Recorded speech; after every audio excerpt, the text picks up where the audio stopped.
Même si la DQ descend dans les intentions de vote au Québec, il semble que sa politique en matière d'immigration fasse l'unanimité. Selon un sondage Léger Marketing publié dans le quotidien Le Devoir, 51% des Québécois sont d'avis que la capacité d'accueil a été atteinte au Québec.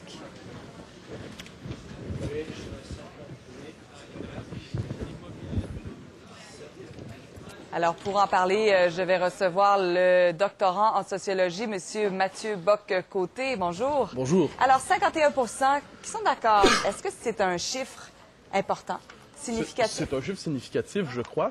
Tout est dans la question de la manière dont on l'interprète. C'est-à-dire, on en a vu plusieurs immédiatement ce matin chercher à traduire ce malaise dans le langage de l'intolérance. Ça, je crois que c'est la pire erreur à faire en ce moment. Ça consisterait à stigmatiser le malaise autour de cette question-là. Autrement dit, à interdire le débat public sur les réussites et les ratés de l'intégration et de l'immigration. Oui, l'objectif de Mario Dumont avec ce dossier, qu'est l'immigration? C'est quoi son objectif? Je crois la véritable...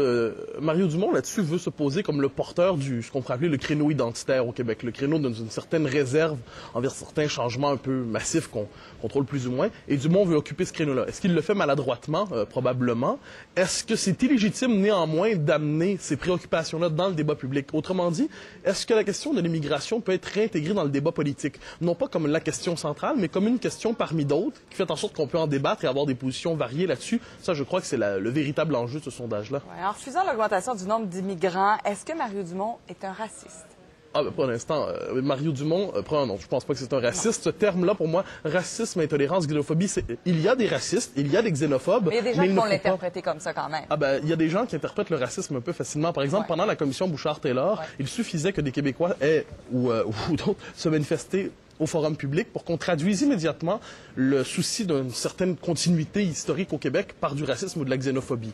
Dumont ne propose pas de geler l'immigration au Québec, loin de là. Sa position, et puis on peut être pour ou contre, ça c'est une autre affaire, ça consiste à ne pas augmenter les seuils. Donc de ne pas passer de 45 000 à 55 000. Il ne propose pas l'immigration zéro, il ne propose pas de diminuer de moitié. Alors est-ce que c'est raciste le simple fait de dire qu'on doit accueillir l'immigration selon notre capacité à l'intégrer?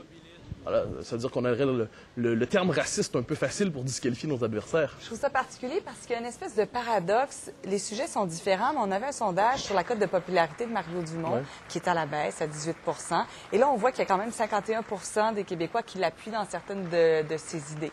Oui, faut dire que là-dessus, l'Action démocratique, indépendamment de ses idées, a échoué, disons, depuis son arrivée à l'opposition officielle, a été incapable de se professionnaliser comme parti politique, a donné l'image d'amateurisme, d'une forme de provincialisme quelquefois un peu inquiétant ou amusant. Donc l'Action démocratique n'est pas capable de capitaliser, pour le dire comme ça, sur les bonnes dispositions de la population envers une partie de son programme. Mais ça relève, je crois, davantage du talent politique et du sérieux politique que de la justesse d'un programme qui est par ailleurs discutable. Merci beaucoup, M. Bock-Côté.